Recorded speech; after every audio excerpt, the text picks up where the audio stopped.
Hi there! I think I should have got my angle right there. Sorry about that. I love it when I do this professional, don't you? It's gonna be that kind of day. Who wants to sit right now? There we go. Okay, hi there. It's time to beer whisper, and you're Trinkin with a beer whisper. How the heck are you? Let me get to the beer. This is a Bridgeport India Pale Ale, 5.5%, 50 IBUs. Oh, nice smell. Let me pour her in the glass here. See that? Very pretty, huh? Nice color. I like this. This is the second one. I bought a mix pack that had 3 of these, 3 of their Hop Czar Imperial IPAs, 3 Kingpin Imperial Reds, and 3 of their Witch Hunt fall beers. It's a spiced ale.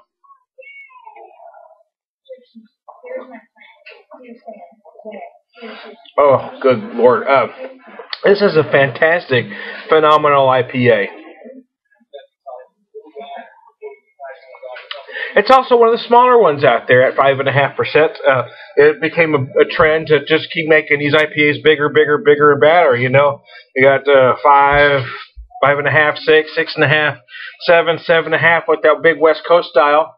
They just kept getting bigger and bigger. Now the trend's kind of going the other way, where a lot of breweries are coming up with smaller IPAs. Lagunitas, for instance, has their daytime IPA that runs 4.8, I believe. I don't know if that trend will last or not, but here's the thing. You don't have to go out of your way to buy a trendy brew if you want the flavor of an IPA, but you don't want the 6.5, 7% ABV, because it's right here, baby. It's right here. This is the classic, my friend. Bridgeport, out of Portland, Oregon, I believe. I just lost the thing here to tell you. Portland, Oregon. Hey, let me read the back of their bottle. This award-winning double fermented ale sparkles. Now, if I remember reading this, these are bottle conditioned. I don't know if you can see that there. These are bottle conditioned ales. So let me make that clear. This award-winning double fermented ale sparkles with effervescence. We brew passion into every bottle. So hold this golden hero high as your taste bud sample perfection. You know, they're not wrong.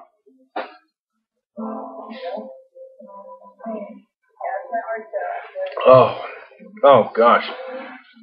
I said in another video that this is kind of like the classic, you know what I mean? It's not that new, you know, that new trend, the new one you want to say, oh yeah, it is that classic that you always go back to. It's kind of the beer this is.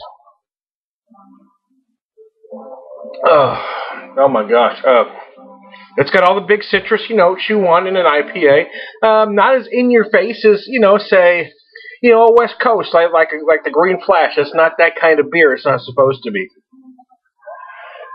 But, I mean, if you're spending $10, $12 a six-pack for 4.8% IPAs, you know, for something calling themselves an IPA, you know, spend about $8 or $9 and buy this instead, a Bridgeport India Pale Ale. It's only 5.5. You know, I mean, it's a little more than 4.8, but still low enough to be very sessionable.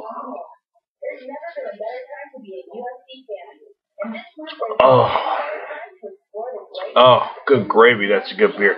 So I'm going to just do a short one. I've been tending to do some longer ones lately, but I'm just going to finish this glass, man. My old Mother's glass. Mother's Brewery. They did a tasting a while back at a Twilight Grille here in Springfield, Missouri. It's a great little restaurant here, and the owner, Keith, is very craft beer friendly. I think he's only got like 6 or 8 brews on tap, but he's got all good stuff. And many of what he carries, nobody else in town is carrying. He's just that kind of guy, and he also hosts Ozark Growlers meeting. So it's great to have a restaurant that has this great chef owner like Keith that serves great food, but is also beer friendly. He also carries quite a few in bottles as well. So anyway. Hey, if you happen to be around, I'm throwing a plug out there. Oh, if you haven't had this before, I recommend you go buy it. Bridgeport, India Pale Ale. If you have had it before, I suggest you revisit it. Revisit it. Revisit it. This is my first beer of the day. You believe that?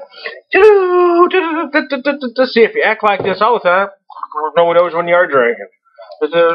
Anyways, I digress. Hey, Bridgeport, Mother's Glass. This is a nice IPA. Woo, woo, woo.